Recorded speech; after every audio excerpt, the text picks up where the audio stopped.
With the new Zenbook Primes, Asus tries to fix most of the issues users encountered with their first generation ultrabooks and add a couple of extras on top, just enough to make this perhaps the best ultrabooks money can buy right now. In this clip, we're going to analyze the Asus Zenbook Prime UX31A, their 13.3-inch thin and light laptop, and take you through all of its important aspects. This way, by the time we reach the end, you'll know why this is my new favorite ultrabook right now, but also where Asus could have done a better job with it.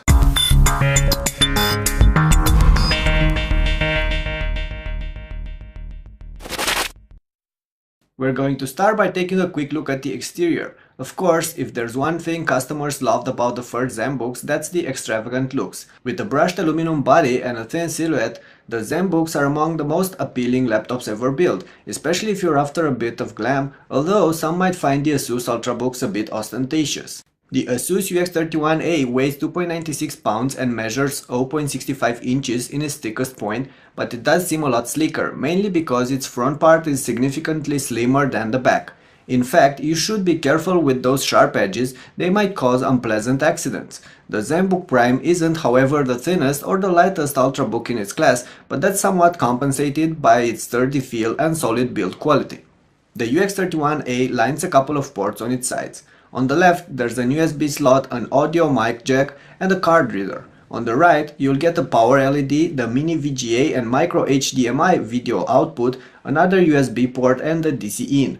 Given its size, Asus couldn't fit a LAN adapter and had to go for mini VGA and micro HDMI ports on this Zenbook Prime UX31A, which is a bit annoying, but at least they offer USB to Ethernet and mini VGA to VGA adapters in the pack. There's a single sheet of metal on the bottom with some cooling grills on the back and the two speakers carved on each edge. That means you don't get a removable battery and you won't be able to easily access the internals, but that's a given with most ultrabooks these days. Lifting the lid, you'll also find aluminum covering the interior with a lighter finish for the palm rest and the area around the keys and the darker finish for the screen's bezel. The screen's hinge looks good and solid as well, while hiding the cooling exhaust behind it. The entire palm rest is spacious with a wide trackpad in the middle, and you should notice that there's nothing piercing the shell as the power button is masked as one of the keys, the top left one, and it's stiffer than the others so you won't accidentally press it. The keyboard and the trackpad were problematic on the first generation Zenbooks, and luckily Asus managed to address most of their issues. They replaced the tacky silver keyboard with a new chiclet one with dark keys and illumination. This way the keys are more robust, better spaced, and offer a bit better travel and feedback as well, which makes typing on the UX31 an overall pleasant experience. As for the trackpad, that looks a lot like the one on the first generation Zenbooks, although Asus now only uses Allen trackpads and dumped those faulty Centalics. They've also worked on the software, and as a result I was overall satisfied with this trackpad, as it's now accurate and not as jumpy as before. Single tapping is still a bit problematic though, and I couldn't find a way to make the touchpad a bit more sensitive, but multi-touch gestures seem to be working fine, and Asus includes a bunch of them involving 1, 2 or 3 fingers. And the trackpad on my test unit actually managed to properly cope with palm rejection as well. The Zenbook's UX31A is just another proof that every laptop should have an IPS display. The 13.3-inch panel offers full HD resolution, which allows incredibly crisp images and texts, but is a bit problematic as well, giving Windows 7's inability to properly scale up fonts and interface elements.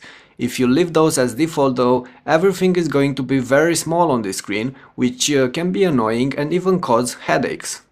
Except for that, this is arguably one of the best displays I've ever seen on a laptop. It's sharp, decently bright, offers good contrast and excellent colors, and it's matte, which means you'll be able to use it even outside in bright light. As for the viewing angles, they are like night and day compared to what we get on regular TN displays, but I for one would have still preferred to be able to lean back the screen a bit more. There are however some issues with IPS screens, like bleeding around the edges and bright spots, and they are present on the UX31 as well. They are visible on dark static images, but you'll hardly notice them otherwise. That's why I for one don't find this particular aspect that much of a problem. It's time now to see how does this laptop perform during everyday use. The UX31A is built on an Intel Ivy Bridge ULV hardware platform with integrated Intel HD 4000 graphics, 4GB of RAM and SSD storage. You can choose between a Core i5 or a faster Core i7 processor, and my test unit came with the latter. What does this mean? First of all, this laptop boots in under 30 seconds and resumes from sleep in around 2, despite packing a slower SSD than we used to get on the first Zenbooks. It's also snappy during daily activities and deals well with multitasking. You can use it for some serious tasks as well, like editing videos or photos, although it's not really designed for those. It will also handle all kind of multimedia content and even some games, but only simple or older titles. In fact, you'll find benchmarks and a couple of other details about the daily performances, including how it deals with games, in the written review on ultrabookreview.com. There's a link towards that in the description below. During everyday activities, the Asus UX31A is going to remain fairly cool and quiet, and while the fan does kick in from time to time, it's far from being too noisy. However, when pushing the laptop onto more serious tasks, the entire body will get slightly warm, while the bottom and the right palm rest area can even become hot. This usually happens with aluminum-covered laptops, but can be slightly unpleasant as it will make your palms sweat. I should also mention a couple of things about the Bang & Olufsen audio system on this laptop, with speakers carved on the edges of the laptop facing down, one on each side. For ultrabook speakers, they provide above average sound quality. However, I wish they were a bit louder as they are not able to perform properly in a noisy room. As for the webcam on top of the screen, it does a good job in apps like Skype or Google Talk. And there's one more thing, Asus opted for the latest Intel Centrino wireless solution for their Zenbook Primes, which translates in better Wi-Fi performances and adds Wi-Fi. As we get close to the end of this review, there are two more things we should talk about. First of all, there's the battery life, which goes for about 4.5 hours of daily use on the Asus Zenbook UX31A.